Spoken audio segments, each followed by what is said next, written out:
Hey guys, welcome back. Let's get right into it. So I'm prepared this week, sort of.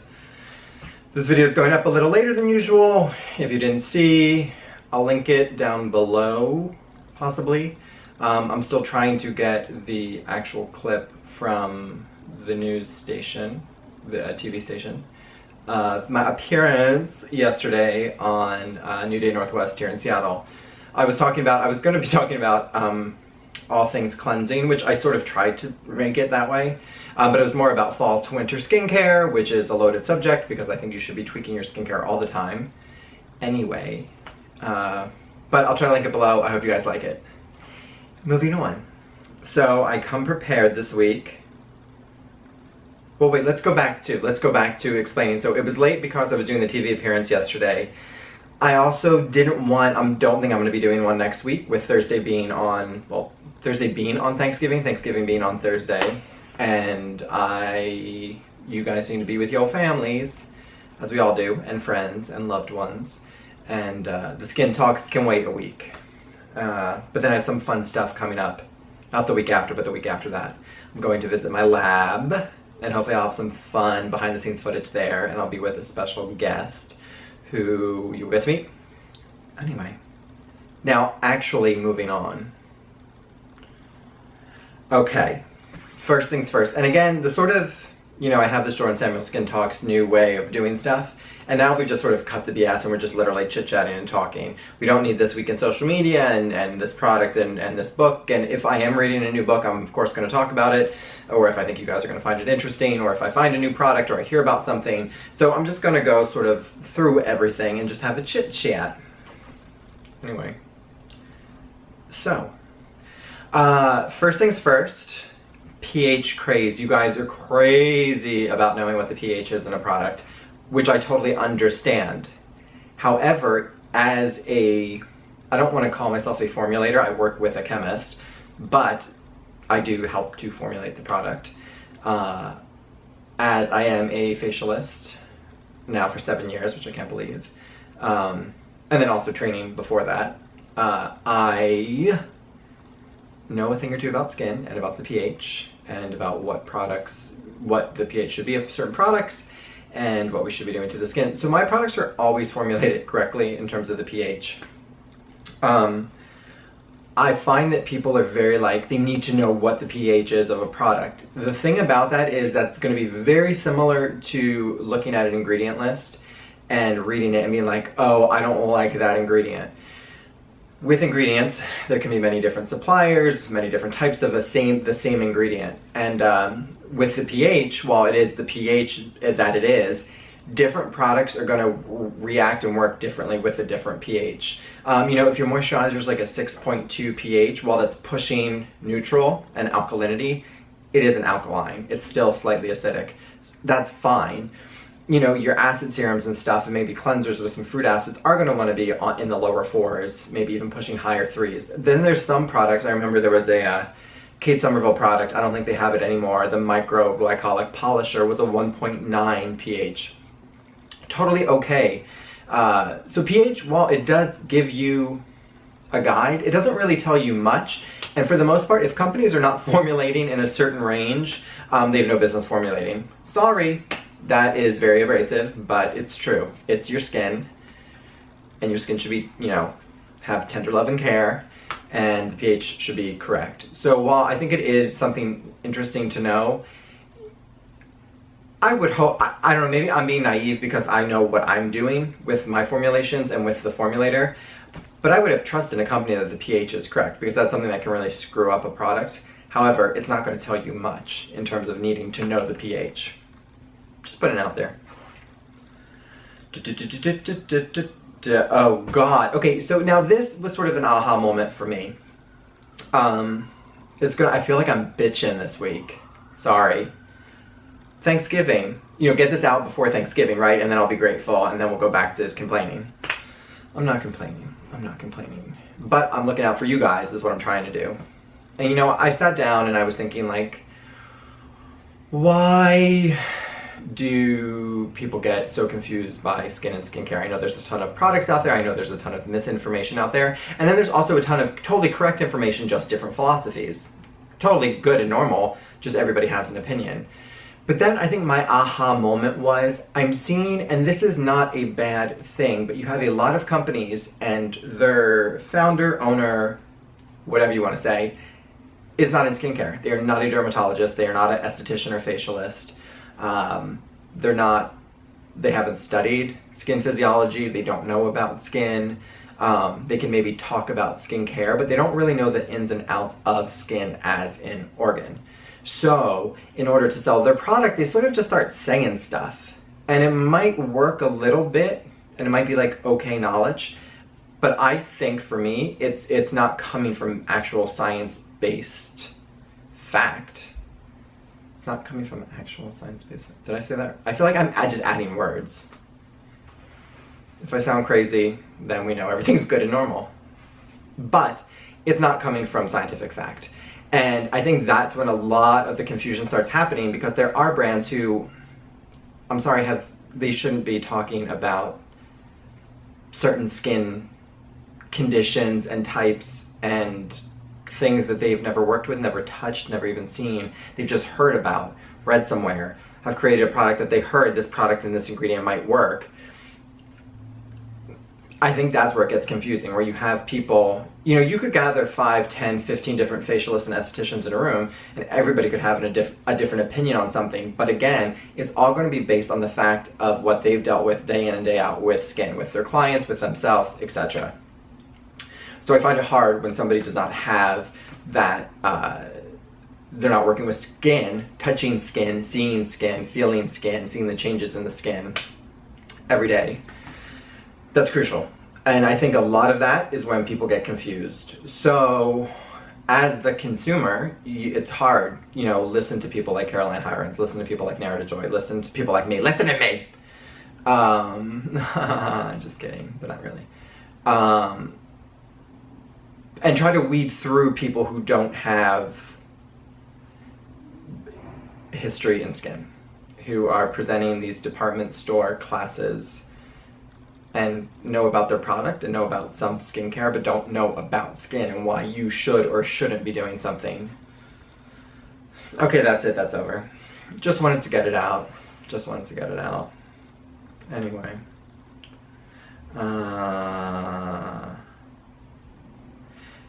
Yeah, okay, there's a lot of things this week. So another question that I get asked a lot is people will email and say, I want to try a sample of that. Great. I need to know if it's going to break me out. Which goes into a whole nother thing too. You're not going to know from a sample. If you are breaking out from a 1 or 2 time use in 1 or 2 days or 1 or 1.5 days, you're reacting to the product. So that is good to know. But in terms of long use, if that product is working for you or breaking you out, you guys have to be on it every single day for 4 weeks, unless of course it's an acid or a retinol or a mask of some sort. And this ties into another thing, which, I'm sorry, I'm going to totally screw up your name. Your Instagram name, not your real name. That'd be a problem if I actually screwed up your real name. But I want to make sure I'm getting it right. And of course I can't find you now. Rachel, yes, it was you, Rachel. Rachel Blush and Sage. Hi. Where is it? I think you have it here. I think, yes, okay. So it was about, I think maybe Tata Harper had said something about using products consistently to see results, or to see what the product actually does. And I think that's, you were using maybe 2 of her cleansers, and I'm going to be start doing it really consistently, if not every night, to really see what they do. Same thing with when people want to know if something breaks them out or if something's going to irritate them. If there's an allergic reaction, you're going to know from a sample. That's it. Nothing else you're going to know. You'll know if you like the texture or the scent, but that shouldn't be, it should be about skin health and skin result, not about the texture and the scent. I understand that plays into it, but I'm all about getting the skin better, not having this like fantasy thing over there. If we did that, like I would say like go play around with perfume or something. But it's true. So and then it's also hard, again, it's not black and white. When you're reading in a set of ingredients, and you're saying like, oh, I don't use it, like that's gonna break me out, that has broken me out before. Same thing, I hear that a lot of times with shea butter. It could be the second ingredient on a list of ingredients, and it could be in there 3%. You know, you don't know. It could have 80% water and then 20 other ingredients in 1% increments or something. So you really don't know until you try for an extended period of time. That's the hard part, because I understand that I'm trying to watch everybody's, you know, wallet and purse, and I understand that I'm not trying to actually watch your purse. I'm not going to sit and watch your purse for you. You know what I mean? So that's hard. A lot of people really want to know, oh, is this going to break me out? I can't say. And again, it's going back to what works for you or what doesn't work for you. Something that's broken me out before, I know that somebody else loves and is absolutely fine with. And I guarantee that, like, even somebody like Caroline Hirons, we could sort of go through all of her products. I could be like, oh, hated it, and she would say loved it, and I would say loved it, and she would say hated it, and on and on and on. Again, individual, individual, individual. So everything has to be a grain of salt.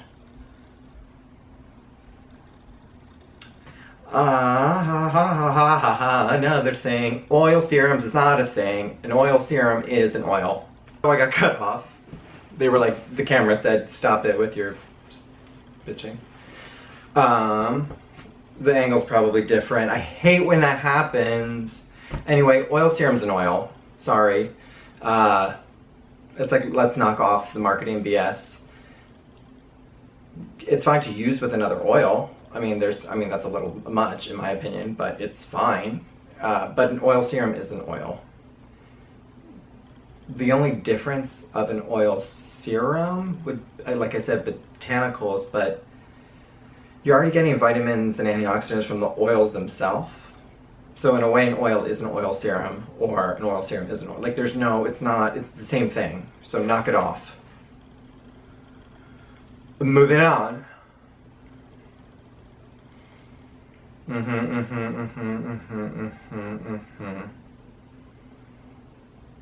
Rachel, back to you. I think this was you. I hope it was you. Let me see if I can find it. I feel like you had a facial.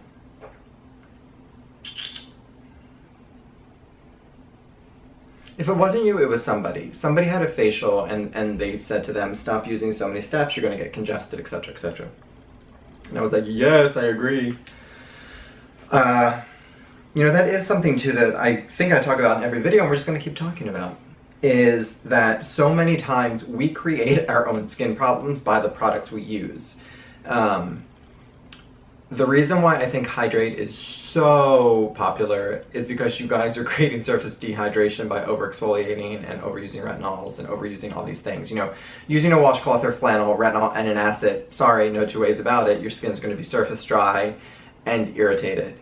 We're just not meant, we don't produce new skin cells every single day. I mean, we do, but not like the dead cells are not coming to the surface every single day. So if you're exfoliating with an acid once or twice a day, every day, a washcloth, a retinol, you've broken down the barrier, transepidermal water loss is happening, and voila, surface dehydration, surface dryness, which is why Hydrate is so popular, and thank you for that. But it's just a really quick example of some of the things we do actually exacerbate our conditions. I'm guilty of that too. That is not, I get it. I get the playing around with products and having fun and doing things and thinking a little is good, a lot is better. Not always the case. Sometimes yes the case, not always the case. So we need to get better about that. And so I thought that was interesting that her facialist had also said, and I'm sorry if it is not you, Rachel, but you know, you're the star right now, so take it if it isn't you either. The skin can get, you know, too many serums, you're not, like, nothing's actually, and too many active serums, at some point they're going to cancel each other out and things aren't going to actually get to where they need to be. So then at that point, it's, even if it's not doing anything to your skin, it's just a waste of money. I'm all about saving you guys money, right? Wouldn't we rather have a glass of wine and go out for a nice dinner? And maybe not, maybe a cup of tea. Be jealous if it was just a cup of tea. Oh, I want to talk about, I feel like you guys might think I'm a little, like, I sort of butt into conversations on Instagram. I'm sorry. But at the same time, it's amazing. I get to learn what my customers want, what they like, what they don't like. And you guys are awesome. You're awesome. I know I talk about that every video too, but you really are awesome. It brightens my day. It's so awesome to sit and read and learn and listen. And it's a community, and it's like everybody's different. So that's the thing. If I'm not listening to every single one of you, if a company is not listening to every single one of you, there's a problem, because everybody's skin's different. Everybody's going to react differently. That doesn't mean I'm going to be able to create a product that's going to make everybody happy or everybody's going to love. You'll drive yourself crazy. But learn. All of us, we're learning.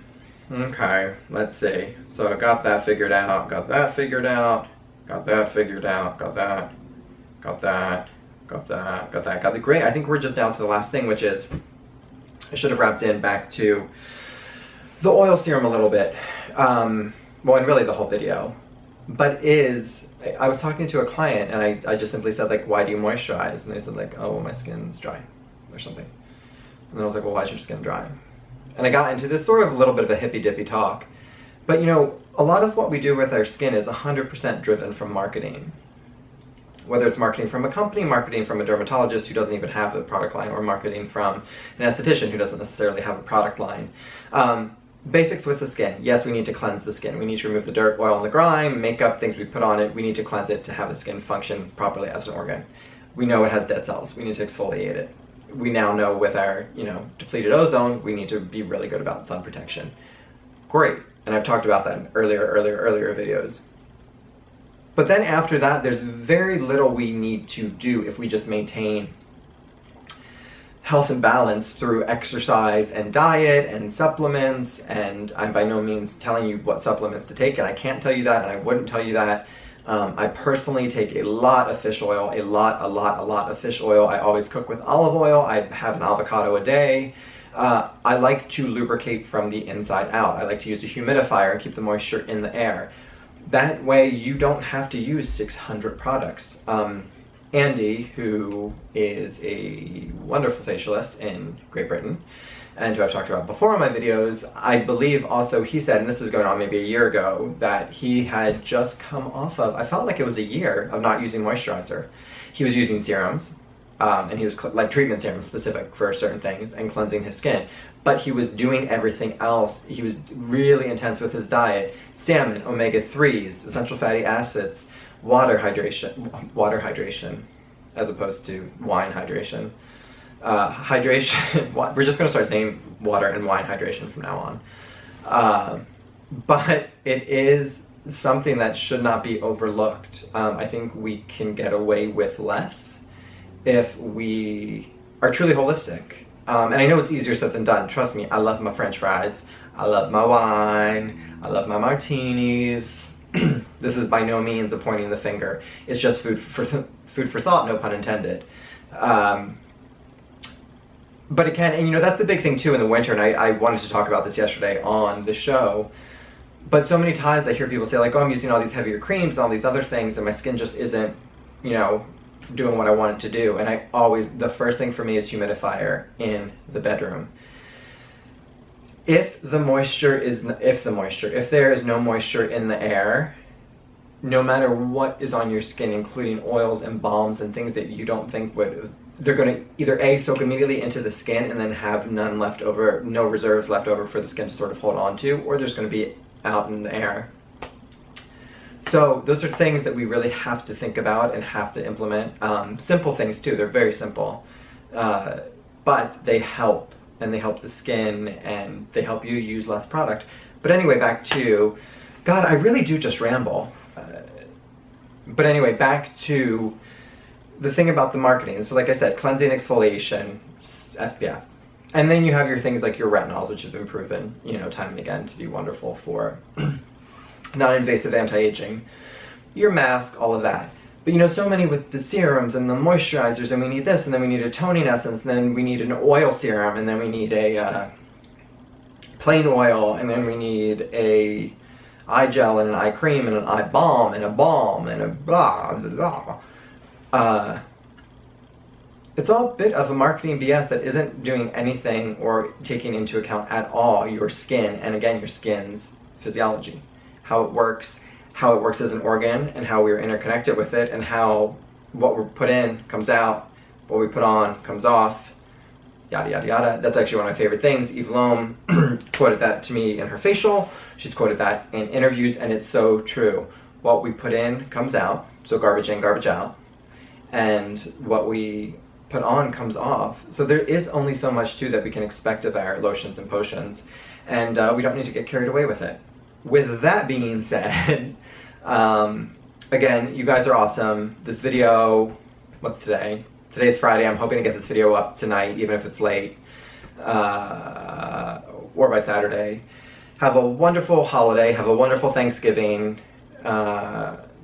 Be well with friends and family and loved ones.